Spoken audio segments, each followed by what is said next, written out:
What's up, Flat Earth family? Welcome to the Flat Earth Podcast. As ever, I'm Rick Flat, your host. If you want to find out anything more about the podcast, please jump onto theflatearthpodcast.com.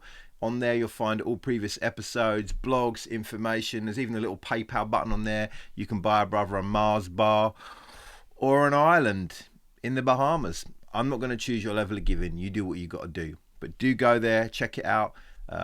Audio podcast land on Spotify every Thursday morning, and these come up on YouTube. We are on YouTube now. We have our own YouTube channel, which is great. If you're watching it on there, please take a moment, wherever the button is. I think it's this side, I don't know. Please subscribe, like, comment. It will help me no end.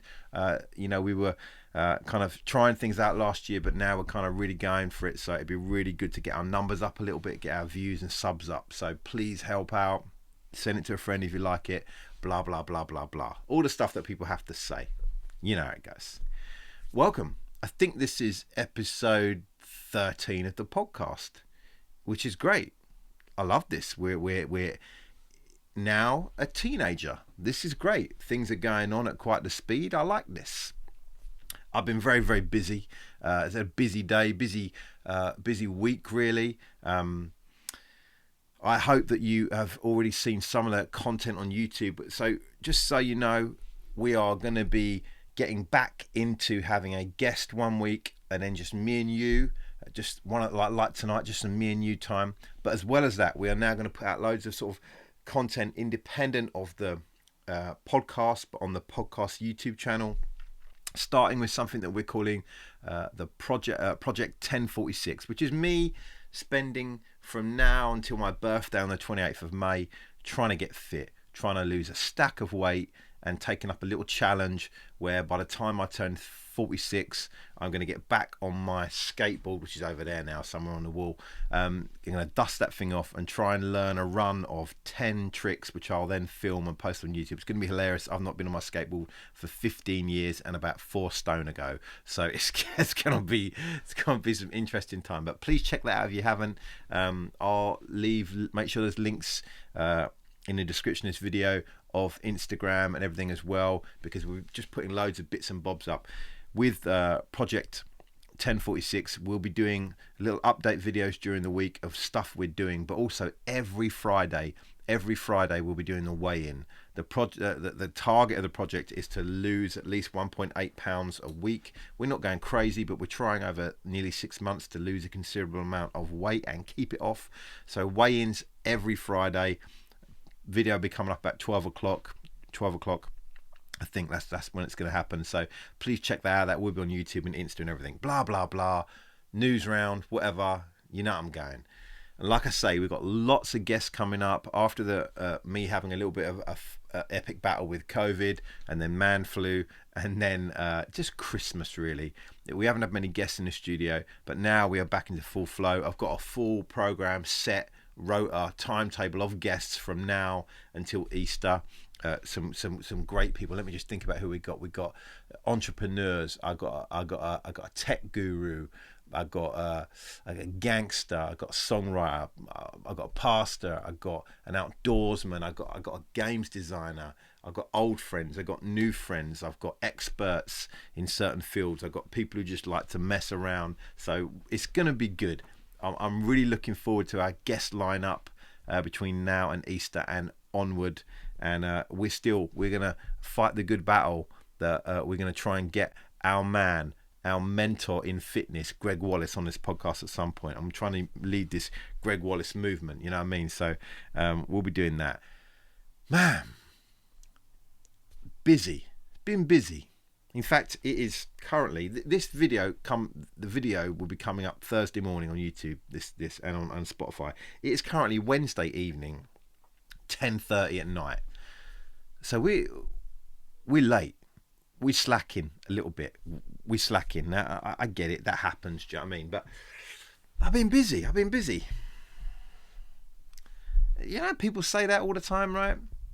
Have you ever spoken to someone, or have you spoken to someone lately and asked them how they're doing, and they haven't replied like, "Oh, I'm so busy. I'm so busy." Everyone's "I'm so busy." Last few years, I've really noticed it pick up. Like, I'm busy. Oh, mate, you know, I rushed off my feet. I'm here, there, and everywhere. And I've just said to you, I've been busy, but I got to be honest with you. Have I? Have I been busy? I don't know, man. I'm not sure. See, I guess in our own way, we're all busy, right? But if we were to swap our busy, I wonder what we'd think of it. So I'm here right now. I'm recording this. I'm in the cabin. It's 10:30. The family's in there. The dog's asleep. My wife's asleep. The kids are asleep. The camera's on a tripod. The lights have all been switched on. The tea has been sufficiently brewed. The microphone's on. I'm kind of doing this thing. And to me, I feel like I'm messing around. To me, this is just a lark. This is just something I wanted to do. This don't feel like work. This feels like a little strange kind of hobby project thing. But this is actually part of a sort of work life for me, which is really a strange thing. Even in my day job, if you like, which is a writer, I'm learning. I'm working out how to write long form, write books. Even that, I enjoy it so much that it doesn't feel like work. So I could say to you, I've been busy. I've wrote 2,000 words or 3,000 words, or I've done this, whatever. But it don't feel busy to me. It's good. And there's that old saying, right? Has that old saying, find something you love and you'll never work a day in your life. Or find the thing you love and you'll never work a day in your life. Now that's true. That's true. But you still got to monetize it, right? You still got to find a way. And that's the challenge. Firstly in life, you got to find the thing you love to do. And then that's the thing you can really give yourself to, because it's run by passion and desire and joy. It doesn't feel like a chore or a burden to do it. But then you've got to work out some way to attach or find some way of gathering financial value from that if you're going to live. Otherwise, you're just doing a hobby rather than really doing the thing you want to do. And I've done many jobs since I left school that I didn't like. I'd love to tell you some stories about some of them, man. I've worked for some terrible bosses and companies in my time. But once you find the thing you love, you're just like, I want to do this every day of my life. But you still have to find a way to pay for it, right? You have to. Do you know one of the things I've noticed about me and work? And this is confession time, okay? So if we can just keep this like between me and you, this would be really good, okay? I don't want everyone to know. You see, I've told you what I've been doing. I've been getting a timetable of podcasters together, and I've been filming content for YouTube and I've been writing all that. But to be honest with you, I've been procrastinating. I spend a lot of my time procrastinating. And this isn't a new thing for me. In fact, I think for many, many years, for decades, I've been a bit of a procrastinator. Okay, so if you don't know what that is, I'd be surprised. But basically, my understanding of what it is, someone who puts off work. Now, I'm not lazy. Don't get me wrong. I'm not lazy. I like to get a sweat and I like to get some work done. But I've realised I have a tendency to procrastinate. Anyone else like it? Anyone else? I mean, I love to do the things I love. I love to do this. But this week, for instance, I had a bunch of different things to do. I've got some little DIY jobs to finish off in the house. I've got my tax return to do. And I've been thinking, get ahead, do the tax return quick. Do you know what I mean? I started looking at it in December, but I've been putting it off and putting it off and putting it off. Procrastination. And I wanted to understand this. I wanted to understand what procrastination was. So I've got some notes here, man. So I found a website. I did some research, and by that I mean I googled some stuff, right? And I found this. Listen to this. This is so interesting, man. Why do people procrastinate? Got this off a website, man. People often assume that procrastination is simply a matter of willpower, but in reality, the situation is far more complex than that. See, I like this person already because I'm not just lazy. I'm complex. I'm deep. I'm mysterious.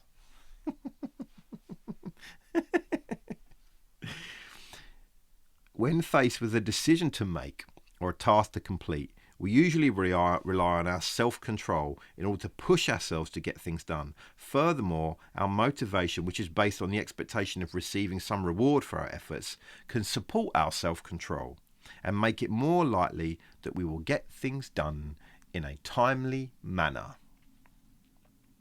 However, and this is where I live, in the howevers,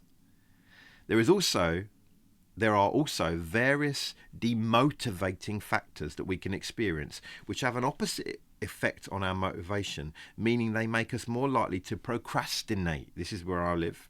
For example, anxiety, fear of failure, and other negative emotions can cause us to delay unnecessarily, as can being given a task that is unpleasant. So I read this and I'm like, okay, I always said I'm a procrastinator, and I honestly thought that just means I'm putting stuff off. That just means I'm like lazy over certain things, you know.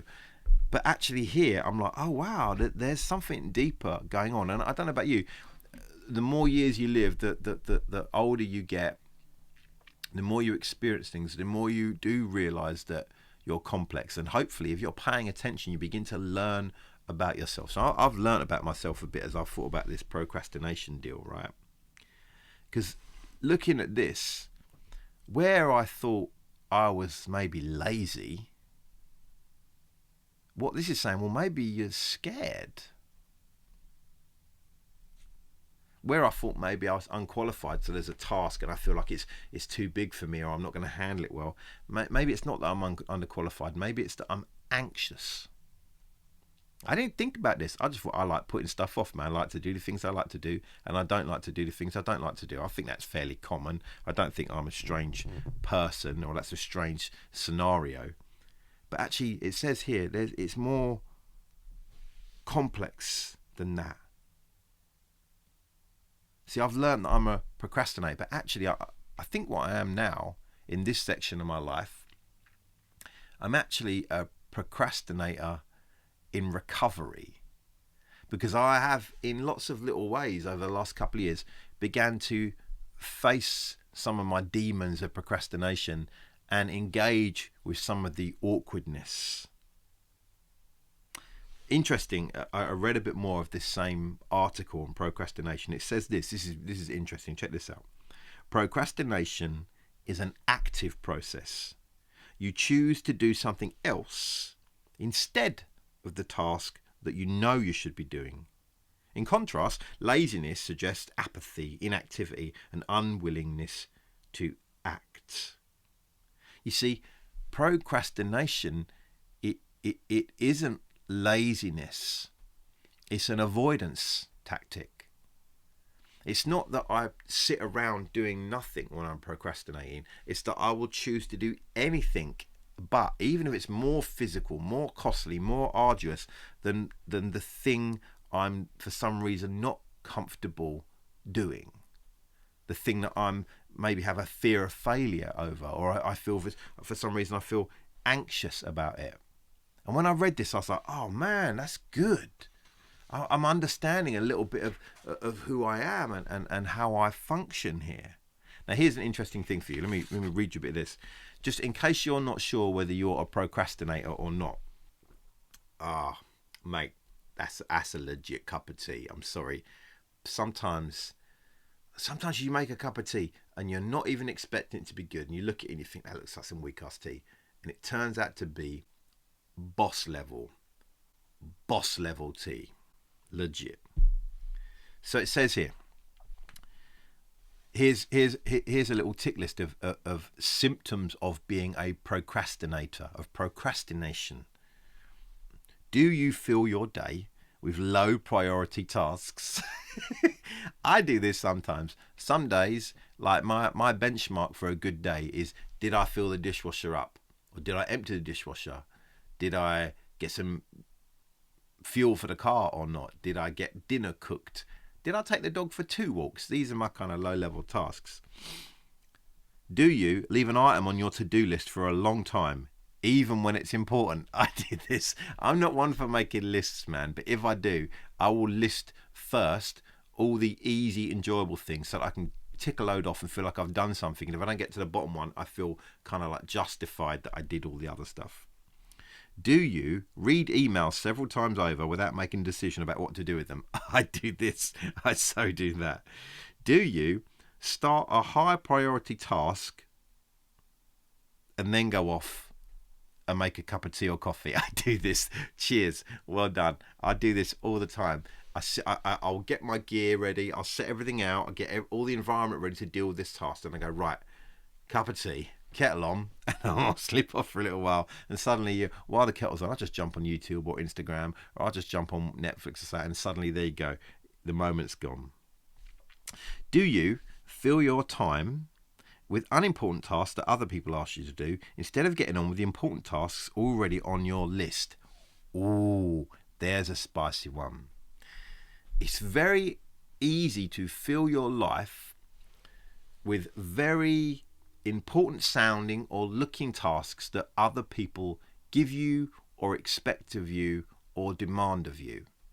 And you end up leaving the most important task undone, which is the thing that only you can do, that only you can bring your skill, your talent, your you-ness to. You know you've got a you-ness. I have a you-ness or a me-ness, and you have a you-ness. There's whatever. We could do the same task, me and you, in the same area of life, but you may excel at it if you bring yourself to it, and I may not, because it's not my thing.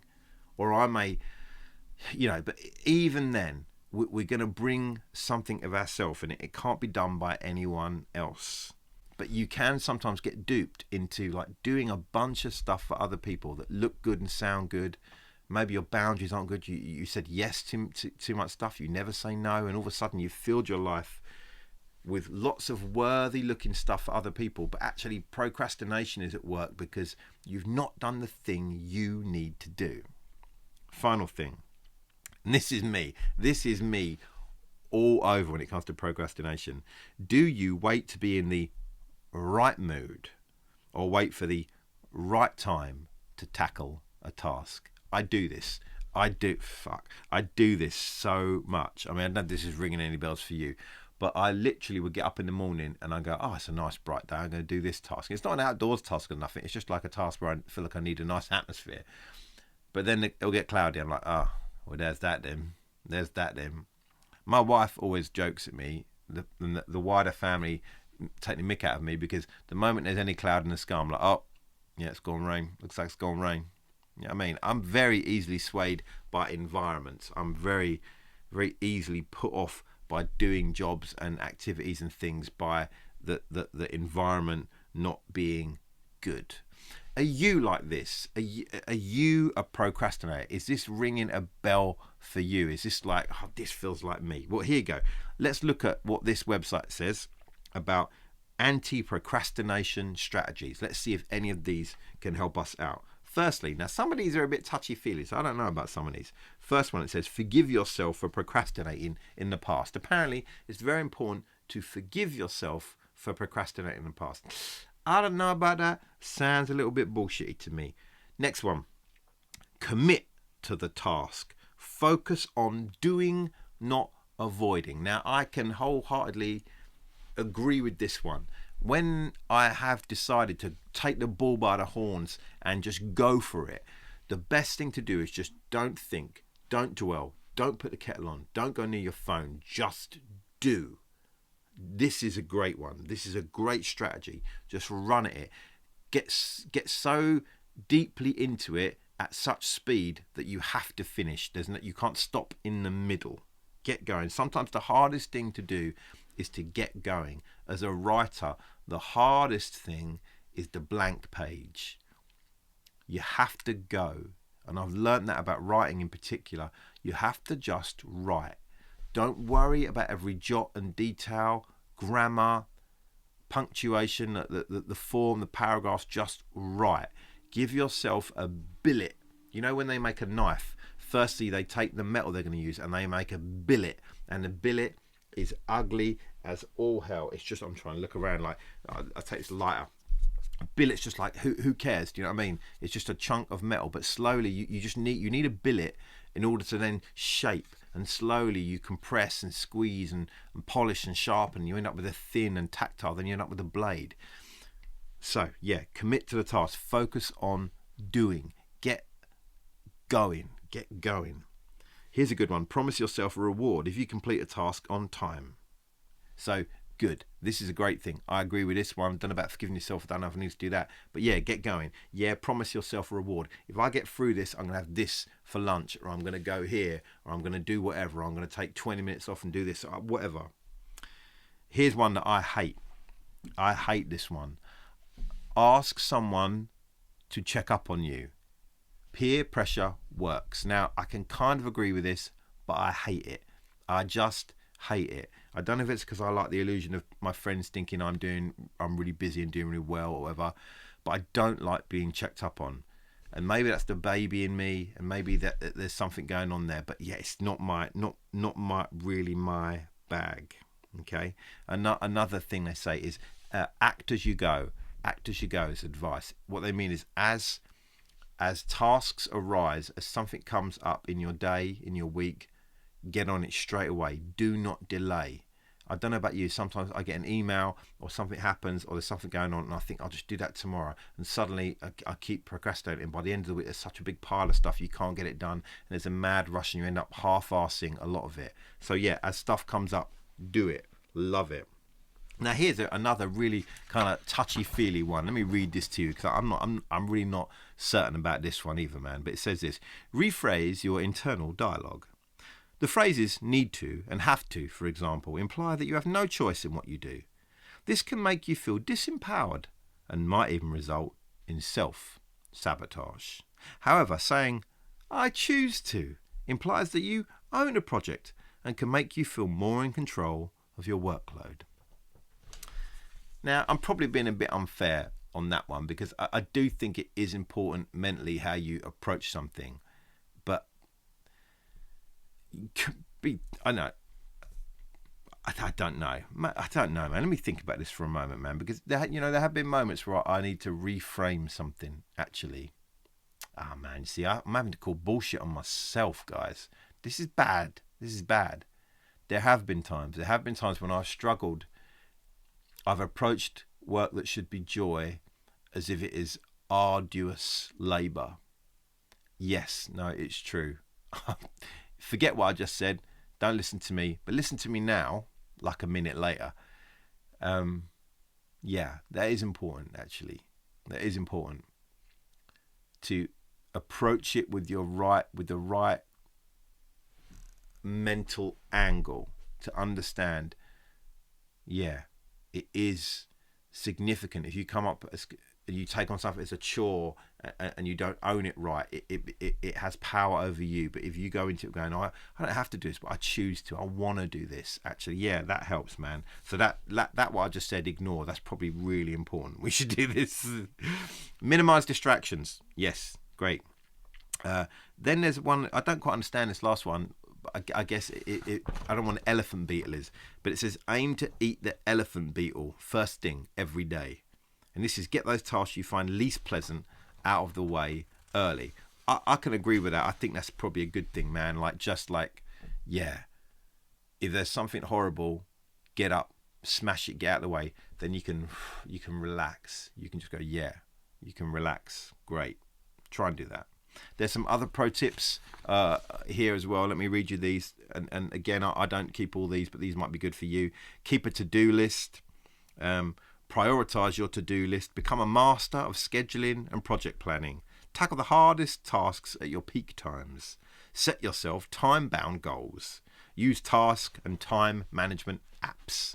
Now, I'm not that guy, but I'm learning I have to be a bit of that guy. I used to work with a colleague, and they had a book and they would constantly make lists, to-do lists.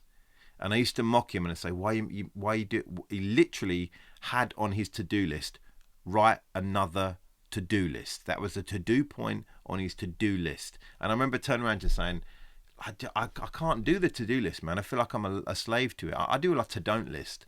I'm like, I on purpose don't write stuff down, but I'm realizing, particularly with specific projects, it's really helpful. If you've got a specific project you're working on, to break it down and to just kind of like map out a way of doing it, tasks to be done within that project is really, really helpful. So I do agree with that. When it comes to scheduling and project planning, that I get a little bit lost, but if that's helpful for you, great. So there, procrastination. That's what I've been kind of doing. Well, procrastination. That's what I've not been doing this week. I mean, all this sounds great, right? Make a to-do list, attack the day, change your mental approach, all that. And I've got to say, I'm up for all of this, starting it's like Thursday tomorrow. I'm busy. Like Friday, maybe not Friday, because like now I've got the weekend. Like Monday, like if it's sunny when I wake up Monday, I'm definitely doing some of this. This is definitely what I'm going to do. I'm going to destroy procrastination. Maybe. I think I'm going to do it. Are you a procrastinator? Is this something you struggle with? Then make sure you maybe apply some of these, or maybe do a better job of doing some research instead of procrastinating, not doing it, and just looking at it quickly on Google before you come and record a podcast, and tackle it. But I would say this, like in closing, from me to you, one thing I do think you should be is be easier on yourself. It's very trendy and very kind of fashionable nowadays to say you're busy and to feel the pressure to be busy and to get all this stuff done. And you might sit back when you're more alone and procrastinate stuff. Just go easy on yourself, okay? What are the things you really want to do? What are the things that are really important? You know what I mean? As ever, if you want to know anything more, do check out the website. Do tune in to YouTube channel on Friday for the weigh-in for the Project 1046. Till then, take care, look after each other. Laters.